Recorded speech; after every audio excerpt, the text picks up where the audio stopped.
Could they really come up with another great story about Godzilla and Kong? They did it! Hard to believe, right? Let's see if you agree with me.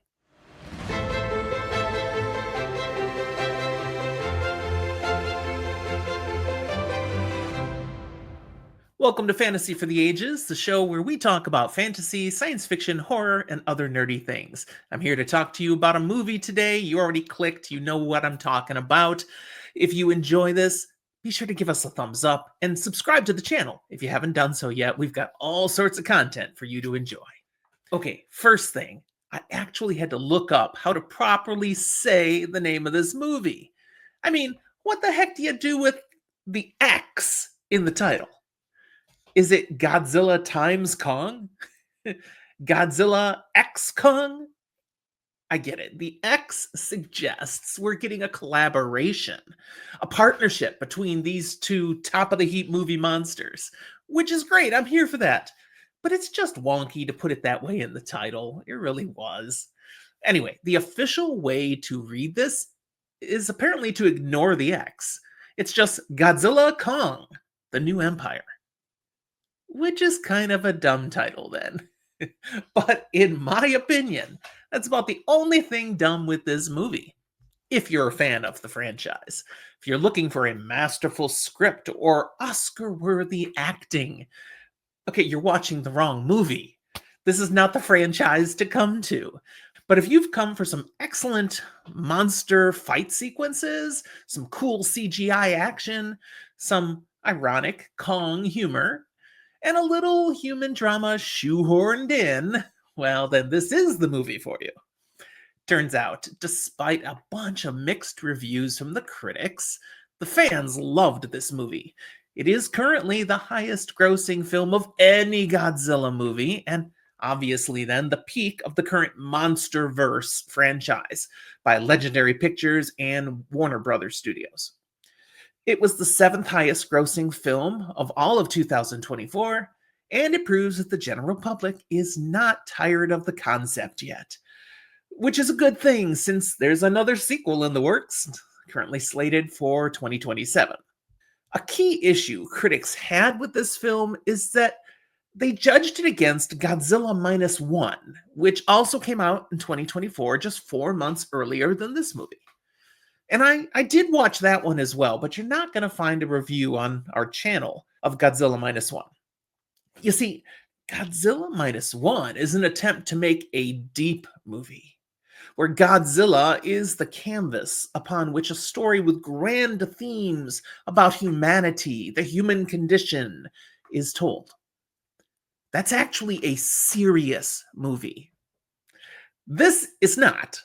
Godzilla Minus One is a moving drama, a standalone film in the Godzilla franchise, not at all connected to the MonsterVerse. Godzilla Kong, the New Empire, is simply a thrill ride adventure continuing the overall story being rolled out by the MonsterVerse franchise. While I appreciated what Godzilla Minus One brought, what it was doing through its narrative, I was also rather bored at times. That's not what I go to Godzilla movies for. Godzilla Kong is what I come for, and so do an awful lot of other fans. And this movie, it totally delivers what we were looking for. Okay, now a spoiler-lite summary. The movie picks up where the world has come to a new general balance with the big ol' monsters. Godzilla prowls the surface of our planet, taking out the titans that arise from time to time. And despite the incredible amount of collateral damage that he causes when he does so, he's basically serving as protector of humanity because the issues would be worse without Godzilla showing up on the scene. At the same time, Kong remains now down in Hollow Earth, his new home, and is free to roam and rule his domain, taking out anyone who would dare challenge him.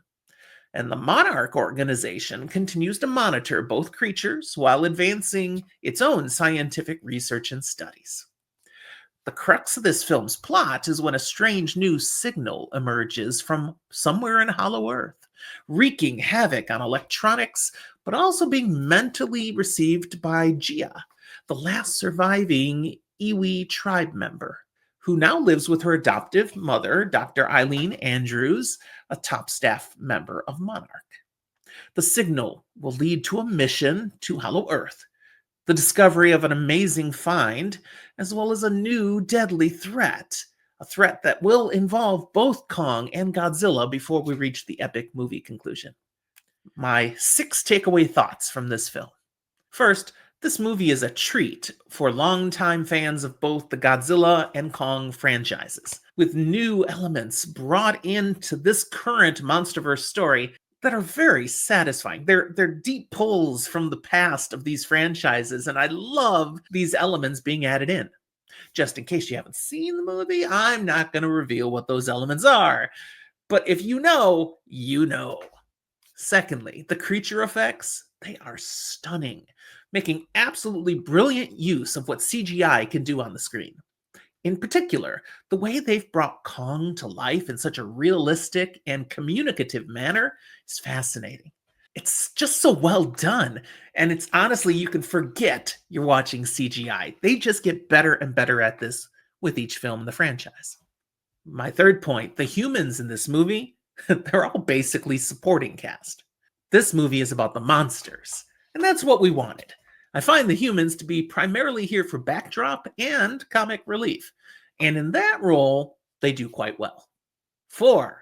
The movie does try to tell a human relationships story, the need to belong.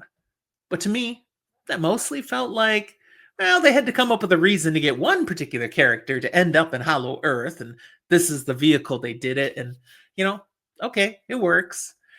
But the relationship story, it's really not key to this movie, in my opinion.